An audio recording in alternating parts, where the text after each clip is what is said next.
আজকে আমি তোমাদেরকে দেখাবো গ্রামের কিছু মনোরম দৃশ্য। আসসালামু আলাইকুম এভরিওয়ান, তোমরা সবাই কেমন আছো? গ্রামের এই সৌন্দর্য কে না উপভোগ করতে চায় বলো তো? আমার তো গ্রামে আসলে আর ভালোই লাগে না, শুধু মন চায় গ্রামের দৃশ্যগুলো উপভোগ করি।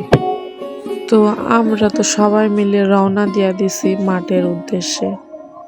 যাওয়ার সময় সামনে পড়লো এই যে তুলা গাছ। এই জিনিসটা সবার নিত্যদিনের প্রয়োজনীয় একটা জিনিস।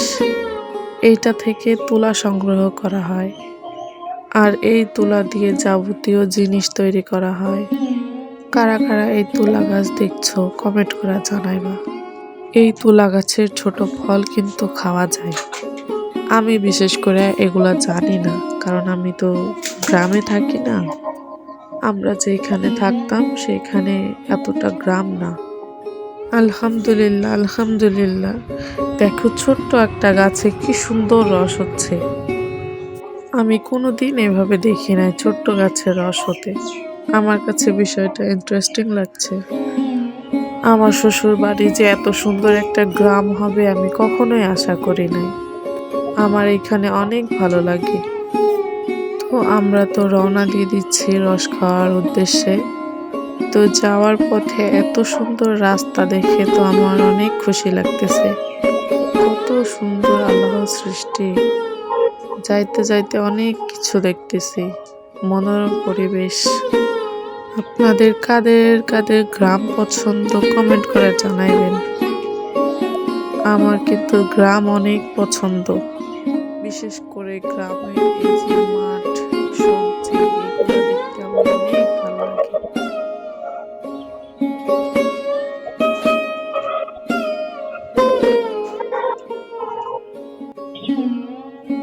এত এত সবজি দেখে মনটা জুড়াইয়া যায়।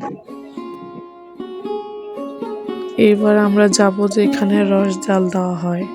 এই তো এখানে রস জাল দেওয়া হয়, কিন্তু এখানে এখনো শুরু করে নাই। খুব সুন হয়তোবা শুরু করে দিবে।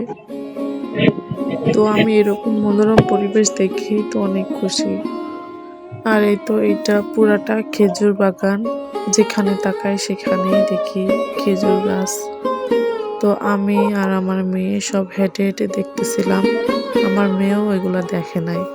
আমাদের দুইজনেরই ফার্স্ট এক্সপিরিয়েন্স, অনেক মজা লাগতেছে। আমি সত্যি বলতে এইভাবে কোনোদিন দেখি নাই যে রস ইয়া হয়। দেখছি এর আগের বার একবার আসছিলাম, তখন দেখছিলাম। এই ফার্স্ট আর এই লাস্ট।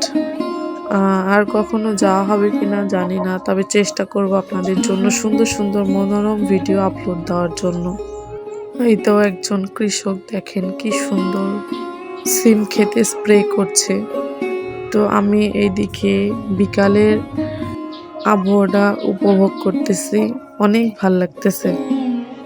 বিকালের যে ঠান্ডা ঠান্ডা আবহাওয়া, এইটা মাঠে গেলে বেশি ভালো উপভোগ করা যায়। যে এতক্ষণ ওষুধ দিতেছিল ও হচ্ছে আমাদের ভাগিনা।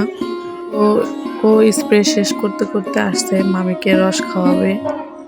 আমি তো দেখে অবাক, এইগুলা দিয়ে ওরা কিভাবে ছাঁকনি বানাচ্ছে, কারণ এখানে তো ছাকার কিছু নাই।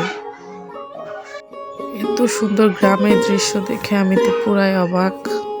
আমরা সবাই মিলে ভাগাভাগি করে রসটা খেয়ে নিলাম। আমার মেয়েকে ফার্স্ট টাইম আমি রস দিচ্ছি।